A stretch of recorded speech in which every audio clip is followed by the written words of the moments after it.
Hello, ladies and gentlemen. Welcome to day 3 of the lower back pain therapist in lower back pain video. If you haven't seen video 1, stop this and go look at that one. I'm shooting this in one shot, so if there's waffle in it, then there's waffle in it. And as I said in the last one, if you're thinking this is a short video for how to get better, you've come to the wrong place. Go away. So if you hear noise in the background, there is a corgi flying around the room, maybe some barking, we'll see how we go. Anyway, let's get to it. So I'm on day 3. I've moved location, but what's been happening since 24 hours ago when I shot the last video, actually it was 9:30 yesterday, and today we're now at 2 o'clock in the afternoon. So that's the time difference, a little bit over 24 hours. So how are you doing? How's the body feeling? You know, have you noticed any improvement whatsoever, or are you still in that situation? What have you done? These are questions you should be asking yourself now. The what have you done? If you've watched the video, there were 6 key areas that you need to focus on. What have I done with those 6 key areas in the last 24 hours and a bit, and am I feeling better? Well, yes, I am. I've got more movement, the mobility, the pain is reduced. We still have a back that I wouldn't dare jog on or wouldn't lift any objects with, and I have to be careful, very careful with it still at the moment, because it is there's a good bit of tension in the lower back. Let's pick them in order. So we'll go with let's go with sleep first of all. Of the 6 principles, sleep, yeah, reasonably good night's sleep. However, when I woke up in the morning, it was stiff. It's going to be. You know, I think I woke up once in the night, I don't know, 3-4 o'clock. Just needed to just move around a bit, adjust the pillow back in between my legs because it decided to do a runner. And yeah, reasonably good night's sleep. Not perfect, but reasonably good. But when you get up and the first thing that comes in is that, oh, it feels stiff. What were you expecting it to be? Lay dead still and it not to seize up slightly or go a bit tighter? So that is absolutely an acceptable response for the body. That doesn't mean you've gone worse, which leads me to point number 2. So if I've had sleep, we go into thinking, because that starts your day off on completely the wrong foot. Because the first thing that you are thinking about is, oh God, how's my back? What you've basically done is gone straight to the issue. So immediately your brain's gone to the issue. So you've stimulated a response within your body. I'm not blaming you for it. It's easily done. But you've stimulated a response in your body. I don't think the response you got when you did that, if you did that, was a really positive one. Your muscles went, yay. It was probably more towards a fear element. So your muscles went, oh, safety's in doubt. And if safety's in doubt, the muscle starts to tighten up. And there goes the barking. Folks, that was actually someone sneezing outside, so relax. So the muscles will tighten up on the thinking process that happened in the morning. So a better way of doing that is to start the morning with that we've probably heard a million times before, gratitude. I'm not going to go into why gratitude is gonna help. These are things that you know, there's books, volumes of books written about this and the benefit of it. But if you start with, if I just say to you, if you were to start to think of something to be thankful for, even if it's just, I've got 2 hands, I've got eyes so I can see, or I've got whatever it is, you know, I have a brother, I have a sister, or, you know, who's healthy, or, you know, I have a pet or I don't, you know, I live in a country where I can walk out in the street and it feels relatively safe, as opposed to walking out into a war zone. We are, whatever we think about our country, we are not having gunfire on every corner of the street. So we're okay. We can be grateful for that. That starts our brain in a different method or different way of thinking than getting up and going, oh God, and we're immediately triggering a safety response within the body. So all you're doing is making sure that the alarm system of these negative thoughts stays dampened, which allows the body to go, oh, we are okay. That's the point of it. So sleep, and that was my, that's thinking. Hydration was really good.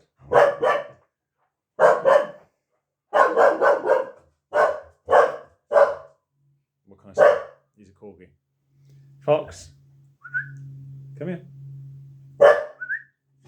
Come on. Come say hello to the people that you've just scared the bejeebers out of. We're trying to calm their nervous system down, come here, not wake them up, alert them up. So, where was I? Fox? Hydration. Hydration's been really good. Make sure you're staying on top of hydration. It can be beneficial to put a pinch of like sea salt, organic sea salt in, not table salt.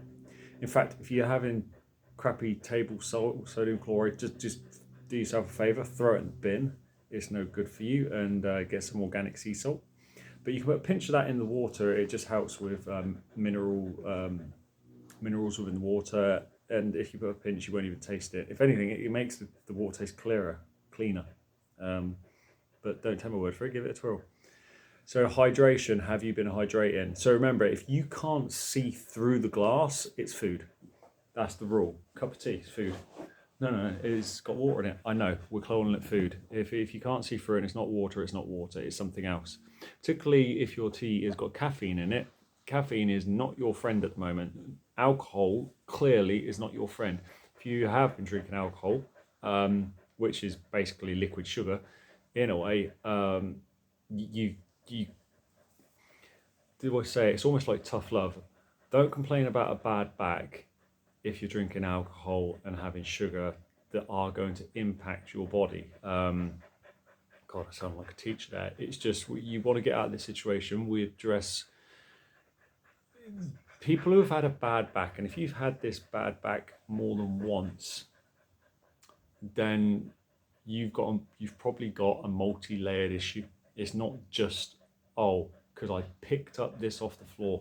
No, we run ourselves into these situations, and there'll be multiple underlying reasons, which is why I'm going through the 6 main reasons to help you, so that actually you go beyond this video.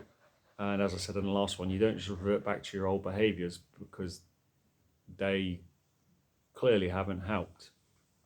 And I do not exempt myself from that. I will, on a later video, identify my belief as to how I got myself into this situation. And when you hear it, you'll be like, oh, so you were impacted by multiple areas that actually didn't have much to do with movement. No, they related to movement, i.e. they will impact movement. They can probably just hear your panting on the video. Should we move back? And I'm sat in a position which isn't amazing, so we definitely need to move. Hot water bottle on the back, and he's going after his ball. So that was sleeping, bit of hydration in there, a bit of thinking, nutrition. I've just eaten. I had some lovely organic chicken thighs, and I had some gluten-free pasta, but a good quality one that wasn't just filled with crap. And I've had some olives. That's just where I wanted to go to for my lunch section, and I've had that, and it feels good. Sat within my body, chewed it well. Respected the food I was eating by taking my time to eat it rather than just shoveling it down. Respecting food is a whole nother ball game. I have had nutrition from a bird that had to give its life. Not that it gave its life, but there was a bird that was sacrificed. That the least I can do is respect the fact that it died so that I can live, and actually respect the bird enough that when I eat it, I'm not just like throwing it down like KFC or something. So there you go. So make sure your nutrition is going in well. And how has your nutrition been? Really look at that again. I talked to you yesterday about staying away from processed food and sugar, and we talked about gluten and dairy. I've just mentioned table salt. There is so much to this. It's unreal, but that's where you need to work with skilled therapist, practitioner, to start to unpick all this. And you can't just do all this in one go. If we tried to tell you just on the nutrition front everything we know to deal with this, it would be overwhelmed. It's just too much. So we go nice and slowly. Fox, I've been filming for nearly 10 minutes. I don't want to have to redo the whole thing. Come here. So the next one, after nutrition, where am I? Breathing mechanics. Have you been doing the breathing work? I certainly have. I've been doing every 30 minutes, 3 minutes of breathing to allow that good breathing mechanics to work, so that oxygen is getting around the body, oxygen is getting to the working muscles or the non-working muscles as it may be, to help put oxygen and remove waste products, acting as a pump in that way. So have you been staying on top of your breathing mechanics? And then where are we? Breathing, sleeping, drinking, eating, thinking, moving. What have I been doing to move? And this is a key one as much as the others are a key one, because everyone wants to go just to movement. But when I reveal how I got into this place in the first place, or the situation in the first place, you will see that it wasn't movement that got me into this situation. Bizarre. Yeah, I'm going to use just movement to get out of it. No, of course I'm not. So the movement I've been doing, I've just been increasing what I said to you yesterday, just ever so slightly. The hamstring stretch has proven really quite powerful, and I need you to understand this. So in terms of a hamstring stretch, if you think about the lower back, if I've got a hot water bottle here, if my lower back, this muscle here, let's get this out of the way. Okay, a little bit of imagine that's the muscle. It's not far from actually being the muscle. So it's attaching here and here, 12th rib. If I was to pull my hamstrings really tight, it can start to tuck my pelvis underneath, called posterior rotation. So let's have a look at this muscle, connects between here and here. And now I'm going to move this bone further this way by posteriorly rotating. Well, that's just going to stretch on the muscle. And it's not going to give you muscle tension, it's going to give you muscle torsion, which is a lot of not good stuff. So the hamstring going tight can be responsible, one of the main, it's the main muscle, but there are other ones that are very important as well, glute medius, for example, but they're the muscle that can posteriorly rotate your pelvis. So a hamstring stretch is so valuable because it helps take that torsion out of the lower back muscle due to the pelvis pulling in that position, which is wonderful. And I've stretched it probably 5 times yesterday. You can overstretch, so again, be careful with it, go gently. How do I know if I need to do a hamstring stretch? Well, what are your hamstrings like usually? Most people have an awareness if they have tight hamstrings, and that's not just, can I bend over and touch my toes? No, because if I do that, my hamstrings can be tight, but my lower back can be loose, i.e. when I'm in a healthy position. And what can appear like a really good hamstring flexibility isn't. It's just a really flexible lower back, which isn't going to help the situation any. So, if you want to know if you've got tight hamstrings, it's difficult to do it at the moment, right now. But what you can have an idea of if your lower back is quite flat. How would I know if my lower back's flat? Stand flat against the wall. So just put your heels against the wall, your bum's touching the wall, and put your hand, just imagine this is around the back. So just put your hand like that and see where it gets stuck. If it goes straight through, it's one of two things. Either you do not have a flat back, you actually got quite a rounded part in your lower back, like a decent lordosis, but and your hand goes through, then hamstring stretches probably aren't going to be the one. It could, however, be that you've got really developed glute tissue, so your hand flies through. So again, I'm trying to get you to do stuff that a practitioner should be looking at you doing, but this is okay to check. However, if you put your hand in, this is the one, and it goes in, that's my spine, it's going in, so around the back, and it's like, it just gets jammed, like on these finger joints here, I'm not even getting to the full end of the knuckle section here, then that indicates you've got a lower back that is quite flat. And one of the main reasons is because of hamstring flexibility. So, but to be honest, it shouldn't hurt the situation to stretch those in and out. Just when you do, don't start rounding your lower back. You want to keep your lower back in a neutral spine as possible and allow a leg to be stretched at a time. Don't stretch both legs at the same time, because rarely are they the same length. So what you'll do is you'll start to put a rotational force into your lower back due to the fact that both hamstrings are being stretched, but one is slightly tighter than the other, which causes a rotation, which puts torsion forces through your lower back, and you just end up peeing the whole thing off again, or doing something worse. So there you are. So that one has proven really useful for me. I'll still be doing Happy Cat, Angry Cat as multiple names. And laying down in the prone position, so on my front, where yes, I have my arms here, I'm now, I'm quite a few inches up from there. I would demo, but I'm not going to. So that's where I am, 2-ish on day 3. I will continue with everything I said in day 1 and what I've talked about now, and keep moving through that scenario to allow the body to get more traction in terms of recovery. I'll be walking around. I'm not going to sit down for long. I'll be walking around the house more. I have been walking around the house more. And whenever I can now sit a lot more comfortably, but I'm going to make sure that when I sit that I'm not in a slouched position. I'm staying in a nice postural position.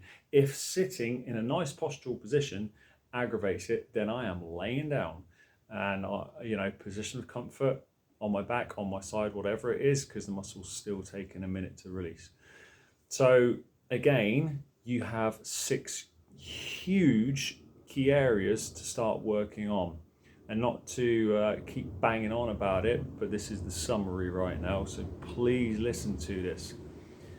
The thinking, we are trying to remain positive in our thoughts. We're calming the alarm system down, knowing we are safe. If we hear those thoughts coming in, or we start to doubt it, brain, I hear you, but we're safe. What do I say? Something like that. It changes every time, but brain, I hear you, I acknowledge you, I respect you, but we are safe. You do not need to be involved in reacting to this. Everything's okay. Calm down. We are fine. So that's our thinking area. And if that sounds like woo-woo to you, don't do it, and keep the alarm system going, and see how that works out for you. It is not a winner. This is so important. So the thinking element, the hydration, I told you the mathematical equation yesterday for it. So make sure you stay on top of that hydration. That doesn't mean if I need to drink 2.1 litres, I'm going to do it all in the last 2 hours of the day. It's spread out through the entire day. And as a caveat, if you are eating food, so the drinking going into nutrition, when you're eating, don't drink water within 15 minutes of eating, and leave it at least 20 minutes after eating to drink water. Why? You have acid in your stomach to digest the food. When you put water in, you start to neutralize the acid, so your body has to work harder to digest the food, because you are throwing a pH of about 7.2 on what is an acid level that really needs to stay acid to break the food down. So that's why drinking when eating is not the smart move. So, and as far as nutrition goes, stay on top of eating as healthy nutrition as you can. What's healthy nutrition? I've already told you to stay away from the sugar and the processed foods. For now, there is an abundance of stuff in this, but make sure you're eating high quality food, organic where possible, chewing it really, really well. If you chew it and then swallow it after a few chews, your stomach is going to have to work overtime to break down the food because you didn't chew it enough. And by chewing it loads, you increase the food surface area so your body can digest it a lot quicker. God, I'm sounding preachy. Probably because I've got a sore back, so I don't care. So stay on top of that, chew your food, respect the process, respect the animal that has died so that you can live, and don't just waft it down, and certainly don't start going to fast food takeouts or foods high in oils, as in crappy oils, because it's just going to slow this whole recovery process down. And if that's the case, our right to complain makes no sense because we're not doing what we can to help it. I understand it's stressful, but I'm just, let's be smart here. So that was that. Sleeping, trying to get in bed by 9:30, position of comfort, and trying to get a good night's sleep. So it's again about pillow position on your side between your legs, laying on your back, underneath your knees, or that position of comfort. And it's okay if you wake up because you're a bit stiff, you can get up, move around a little bit, particularly in the morning. Don't just lay there stiff. Get up, move around. because that's going to do wonders. Breathing mechanics, keep up with the breathing. You've seen it in the last video. 3 minutes every half hour. Just lay on your back. First 2/3 of the breath down here, last third here, and not a forced breath, just nice and relaxed. And the last one is the movement. Stay on top of the stretching, but it's very light. Heat is still your friend. Heat is still the winning formula. You know, I've had a bath this morning and I will have another bath. Someone's phoning me, I need to hang up. And I will have another bath later this evening. I actually need to take that call. I'm going to kill the video right here, or stop the video right here. Hope that all made sense. That is the end of day 3. I'll see you on day 4 for the next part, and let's hope there's not too many barks. Go easy, guys. You have this.